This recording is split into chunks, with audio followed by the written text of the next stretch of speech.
स्वागत अध्यक्ष सम्मानित विभीषण जादव जी से अनुरोध करूंगा कि मैं सीधे से अनुरोध करूंगा कि पगड़ी उन्हें दादा अपने हाथों से शाल पहनाएंगे, जो कि चेयरमैन है डिनोटिफाई बोर्ड के। बहुत बड़ा व्यक्तिमत्व है दादाजी दादी जी, संघ में प्रांताध्यक्ष के रूप में काम कर चुके हैं। आनंद शिंदे जी पगड़ी पहनाकर उनका स्वागत और सम्मान, भारत की उद्देश्य पत्रिका देकर उनका सम्मान और सत्कार की तालियों से स्वागत कीजिएगा दोस्तों। ये मौका बार बार नहीं आएगा। हमारे साथ हमारे समाज का व्यक्ति जुड़ा है, ऐसे व्यक्तित्व का हम स्वागत करना चाहेंगे। अब अगली कड़ी में सरन जी ने जो पगड़ी पहनाई थी और स्वराज्य मेरा जन्मसिद्ध अधिकार है, मैं उसे लेकर रहूंगा, यह मातृभूमि का ओंकार देकर जिन्होंने अपनी प्रतिज्ञा प्रेरणा के साथ तालियों से स्वागत कीजिएगा अरुण हल्दर जी का, जो कि राष्ट्रीय उपाध्यक्ष बने हैं। हमारे समाज की आवाज अब सामाजिक न्याय की ओर समरसता की तरफ बढ़ेगा, हमें विश्वास है। जिस विश्वास के साथ आदरणीय नरेंद्र मोदी जी, आदरणीय जेपी नड्डा जी और जिन महानुभावों ने जिम्मेदारी देकर यह दिया है, उनका स्वागत और सम्मान मैं यहाँ कर रहा हूँ। महाराष्ट्र और देश में देशभक्ति का अलख जगाने वाले, क्रांतिकारियों को प्रशिक्षित करने वाले और शिवाजी महाराज जिन्हें सम्मानित करते थे, ऐसे राघव जी, साल्वे जी आदि गुरु जो क्रांतिकारियों की, उनकी आज पुण्यतिथि थी। उस पुण्यतिथि के अवसर पर मैं यहाँ उपस्थित हुआ हूँ। मेरा सौभाग्य है कि ऐसे क्रांतिकारियों के गुरु की पुण्यतिथि पर उपस्थित हुआ हूँ, जिन्होंने देश के लिए त्याग, तपस्या और बलिदान दिया है और भारत माता की रक्षा के लिए अपने प्राणों का उत्सर्ग किया है। और उत्सर्ग ही नहीं किया, बल्कि एक लंबी श्रृंखला क्रांतिकारियों की खड़े करके भारत माँ के सम्मान को बचाने का काम किया है। मैं उनके श्री चरणों में प्रणाम करता हूँ। क्योंकि सर आज राष्ट्रीय अध्यक्ष हैं अनुसूचित जाति मोर्चा के, तो अनुसूचित जाति मोर्चा के काफ़ी संख्या में लोग हैं, उनके लिए आपने अभी तक जो है, अभी भी वो लोग पीड़ित हैं, शोषित हैं, उनके लिए क्या करते हैं? मुझे लगता है कि देश आज़ाद 1947 में हुआ है और 1947 के बाद से लगातार 57 ईयर कांग्रेस की सरकार रही है। मुझे लगता है उन्होंने ईमानदारी से अगर काम इस देश में किया होता, सेवा की होती, कल्याण किया होता, विकास किया होता, तो शायद आज गरीब होते ही नहीं, सब अपने पैरों पे खड़े हुए होते, सब कहीं ना कहीं आत्मनिर्भर होते। मुझे लगता है कि बाबा साहब अम्बेडकर का ये समानता का जो संकल्प था, विवेकानंद जी का जो नर सेवा नारायण सेवा का मंत्र था, दरिद्र नारायण का मंत्र था, महात्मा गांधी का जो आत्मनिर्भर का मंत्र था, इस मंत्र का ईमानदारी से कोई सेवा कर रहा है तो देश के प्रधानमंत्री नरेंद्र मोदी जी कर रहे हैं। क्योंकि गरीब को फोकस करके, किसान को फोकस करके, महिलाओं को, बेटियों को फोकस करके, शिक्षा को फोकस करके, देश के आत्मसम्मान को फोकस करके पहली बार योजनाबद्ध तरीके से देश में जो काम हो रहा है, ये कहीं ना कहीं प्रेरणादायी है। जिन महापुरुषों को एक परिवार भुला बैठा था, उन महापुरुषों को आज कम से कम देश की जनता और सरकार याद कर रही है। ये कहीं ना कहीं आने वाले समय में भारत को विश्व गुरु बनाने का एक स्पष्ट संकेत दिखाई देता है। क्योंकि राम का मंदिर यहाँ बनना प्रारंभ हो जाता है, 370 जहाँ खत्म हो जाती है, जो आम आदमी की सोच थी। अच्छा सर, आपने जिस तरीके से कहा महिलाओं के लिए, तो महिलाएं जो है उत्तर प्रदेश में जो तमाम घटनाएं घट रही हैं, अभी भी आपने उन्नाव वाला केस सुना होगा। मैं ये नहीं कह सकता कि घटनाएं नहीं होती हैं, लेकिन घटनाओं में गिरावट आई है। देश के सेंसस को अगर देखा जाएगा अपराधों का, तो सबसे ज़्यादा 6000 से ज़्यादा 1.5 साल के भीतर राजस्थान में अपराध घटित हुए। मैं केरल में गया हूँ, केरल में सबसे ज़्यादा एससी और महिलाओं के ऊपर अत्याचार हो रहा है। इसका मतलब ये है कि भारतीय जनता पार्टी की जहाँ सरकारें हैं, वहाँ अपराध कम हो रहा है, और जहाँ उनकी विपक्ष की सरकारें हैं, वहाँ महिलाओं पर, SC ST पर ज़्यादा अत्याचार हो रहा है। मिलेंगे फोन पर मिलेंगे। सर हल्दर जी एक तो स्वागत कर दीजिए, फिर आप बाइट दे जाएगा। मारुति संपली का बाइट कर दीजिए। Thank you. सर आज के प्रोग्राम के बारे में देखिए, आज ऐसा एक ही प्रोग्राम में मैंने आया है, नियुक्ति होने के बाद पहले ये मेरा प्रोग्राम है, और इतना अच्छा अनुभव हुआ जो समाज के लिए इतना जीवन के जो लोग बलिदान दिया है, बहुत लोगों को समाज के पीछे काम किया है, लेकिन वो लोग को आगे नहीं बढ़ाया। हमारा ये समाज का बहुत सारे, हमारा इंडियन जो पॉलिटिक्स हुआ ना, पॉलिटिक्स में बहुत लोगों, हमारा जाति का लोगों का पीछे पड़ गया। तो अभी इस प्रोग्राम के माध्यम से जिस लोगों को, जिस महान व्यक्तित्व को डेथ एनिवर्सरी में उसको ऊपर में उठाया, देश के लोगों को जागरूक किया है कि सभी इस टाइप के महानुभाव को जागरूक करना चाहिए। यह से स्टार्टिंग किया है, ये बहुत अच्छा संदेश है देश के लिए, हम लोग के लिए भी एक बहुत प्रेरणा है। क्योंकि आप राष्ट्रीय अनुसूचित जाति जमाती आयोग के उपाध्यक्ष हैं सर, तो ये संख्या जो है जातियों की काफ़ी संख्या है, इसके लिए आप क्या कर रहे हैं? देखिए, गवर्नमेंट के लिए जो जो कानूनी जो प्रोजेक्ट है, इस प्रोजेक्ट को हम लोग लागू करेंगे इस विषय पर, और जो जो प्लानिंग है गवर्नमेंट को तो करेंगे। लेकिन एक्चुअली क्या बात है, जो समाज के लिए बहुत सारे काम हम लोग को करना पड़ेगा। ये अकेला आयोग के लिए नहीं कर सकता। आयोग क्या कर सकता है? आयोग किसी को जो न्याय दिलाने का जो काम है, आयोग का मेन काम वही न्याय दिलाने का। तो जिधर अन्याय होगा, हमारे पास जो भी कंप्लेंट आएगा हम लोग को कार्रवाई करेंगे, सुनानी करेंगे, उसके बाद जो न्याय दिलाना है वो आइन अनुगम। न्याय कहाँ मिल पाता है सर? सरकारी जो है वहाँ सरकार के चक्कर ही काटने पड़ते हैं, कोर्ट कचहरी के हो गए, हम चक्कर ही काटते हैं। वही तो जनता तो चक्कर ही काटती है ना सर। वही चिंता तो मेरे भी है। मेरे को जो दायित्व, महान दायित्व दिया है, तो हम लोग तो पहले आके ही वही करेंगे। जो मैंने वक्तृता में भी बताया, ये एक काम के लिए 1 घंटा का काम नहीं है, लोगों को चक्कर क्यों मारना पड़ता है। तो हम लोग तो पहले दिन ही आके ही वही विषय पर लेके हम लोग सारे अधिकारी लोगों को समझा दिया कि इस तरह का नहीं चलेगा। अगर जिसको लिए आप लोग गवर्नमेंट सर्विस बन के लेके आया, गवर्नमेंट से पैसा लेके आपको काम कराएगा, पब्लिक सर्वेंट रूप से आपको काम करना पड़ेगा। तो इस विषय लेके आज से आप मन बना के चलिए, नहीं तो बाद में देखा जाएगा कैसे कैसा चलेगा। तो संदेश मैंने पहले दिन जब लिया है, शपथ कुर्सी में बैठा है, वही संदेश हमारा कमीशन में सभी अधिकारी लोगों को और स्टाफ को हम लोग उस दिन दे दिया।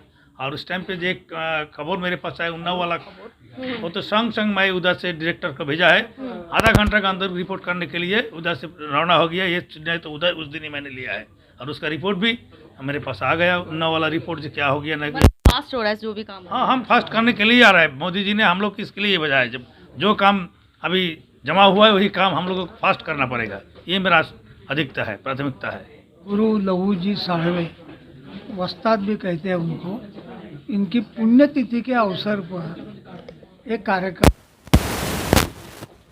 जो लहू जी वस्ताद हमारे देश के महात्मा फुले, लोकमान्य तिलक, वासुदेव बलवंत फड़के और उमाजी नाइक, केवल जाति वगैरह जो बातें आज बताते हैं ना, उस समय तो लहू जी वस्ताद इन लोगों के गुरु थे। जो मैंने कहा, लोकमान्य तिलक के थे, महात्मा फुले के थे, वासुदेव बलवंत फड़के के थे, उमाजी नाइक के थे। तो ये तो बात नहीं थी, सब मिलकर देश के लिए लड़ते थे और सब मिलकर कोई प्रयत्न करते थे। ऐसे क्रांति गुरु जिन्होंने सामाजिक तत्वज्ञान 1831 में वो पकड़ा गया, 32 में उसको फांसी हो गई, लेकिन पूरे देश में उन्होंने एक इंग्रजों के अगेंस्ट उन्होंने काम किया।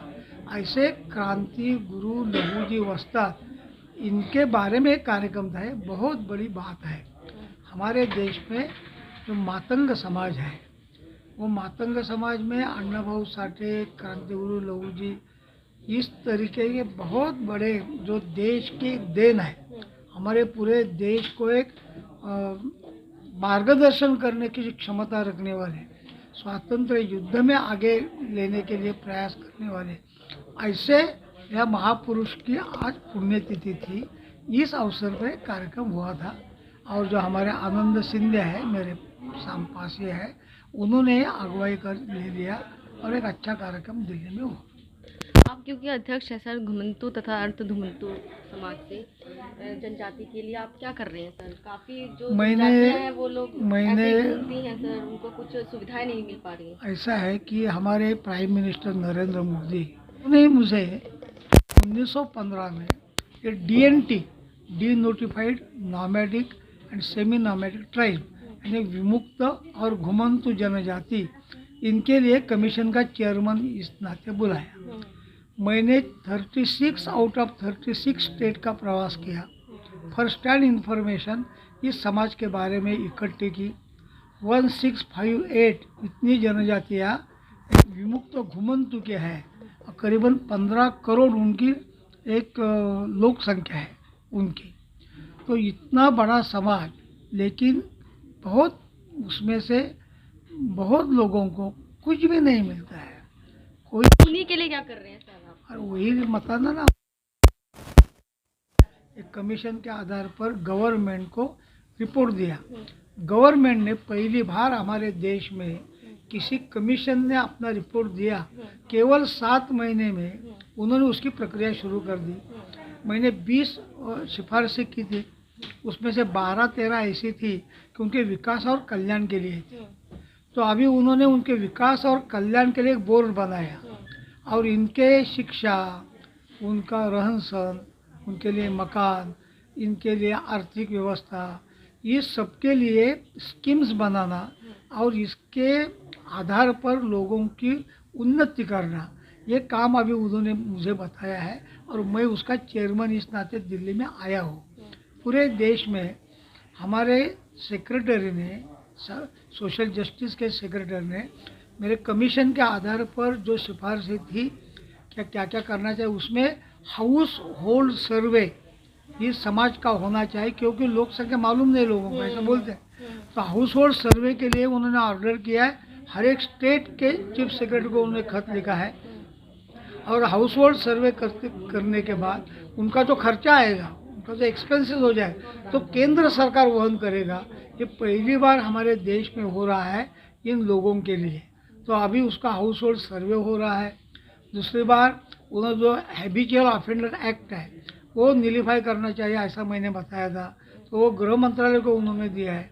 और मेरे कमीशन में 265 कम्युनिटीज ऐसे हैं कि जो कहाँ भी आइडेंटिफाई नहीं है। तो इसके लिए अभी नीति आयोग के अंडर उनका आइडेंटिफिकेशन और क्लासिफिकेशन गवर्नमेंट ने शुरू कर दिया है।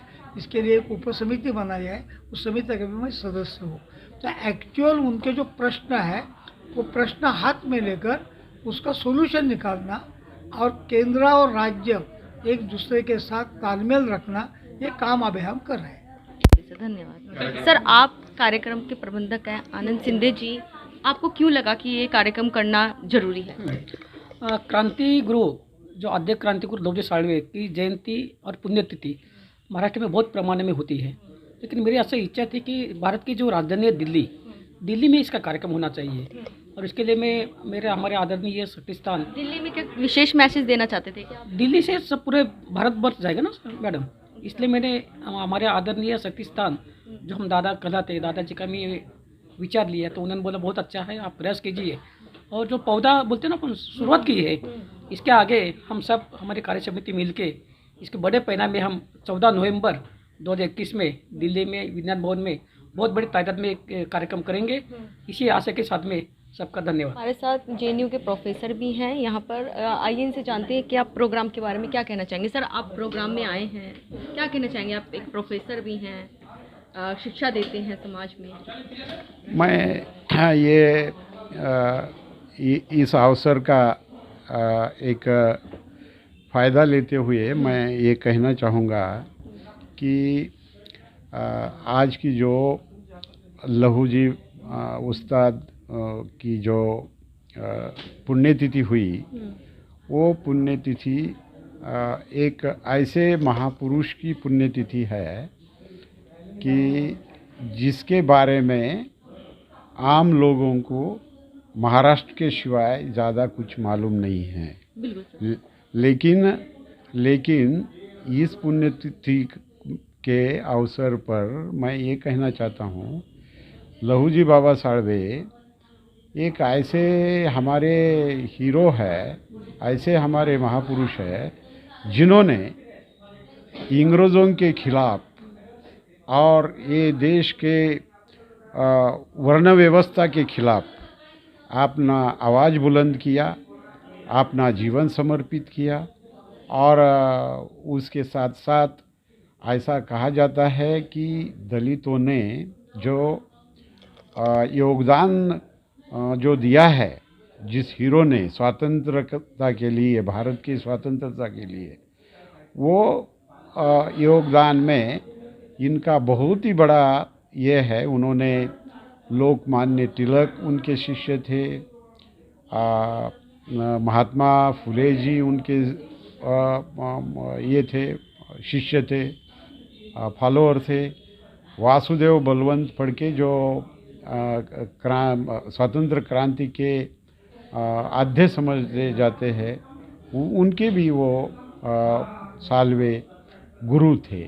तो हमें इस बात पर गर्व है कि आज के समय में दलित और मागास वर्गीय लोगों के कुछ समस्या है, वो समस्या छोड़ने के लिए लहूजी साल्वे का जो योगदान हुआ है, उससे प्रेरणा हमारे आज के समाज को मिलती है, हमारे आज के युवाओं को मिलती है, आज के हमारे महिलाओं को मिलती है, समाज के पूरे तबके। लेकिन सर आज भी कहीं ना कहीं महिलाएं जो हैं आज भी उनको ये चीज़ें झेलनी पड़ती है, रूढ़िवादी प्रथाओं का सामना करना पड़ता है। तो ये इतना शिक्षित होते हुए भी समाज में लोग फिर भी उनकी रूढ़िवादी प्रथाएं जो पुरुषों की हो गई और भी समाज में अन्य लोग हैं उनकी जा नहीं रही है, क्या कारण है सर? ये इसका कारण ऐसा है कि हमारी जो जाति व्यवस्था है, पेट्रियार्की है, पितृसत्ताक कुटुंब पद्धति है हमारे क्या पास। इसमें संस्कार का भी कुछ ना कुछ? और इसमें पितृसत्ताक कुटुंब पद्धति में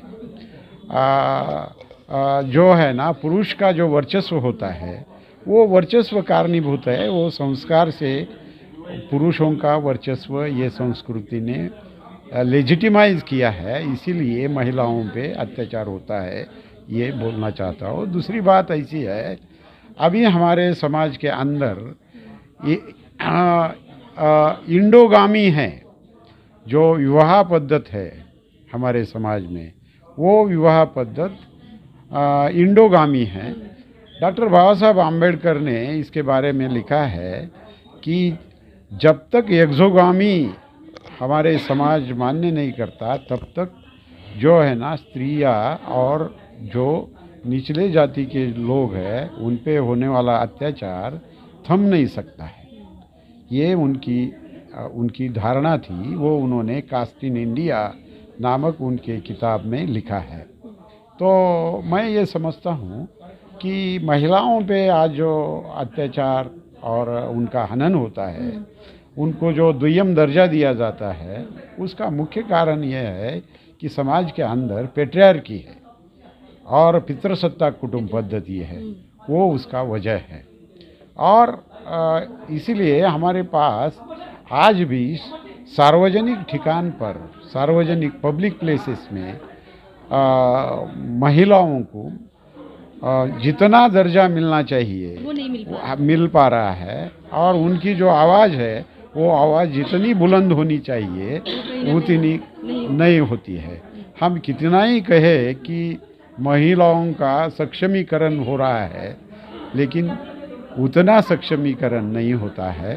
पहले से सक्षमीकरण हो रहा है, महिला आज पब्लिक डिस्कोर्स में है, लेकिन इसका मतलब ये नहीं है कि महिला का पूरा इमेंसिपेशन, उनकी पूरी मुक्ति ये समाज के अत्याचार से ये हुई है, ऐसा हम नहीं समझते हैं। ओके।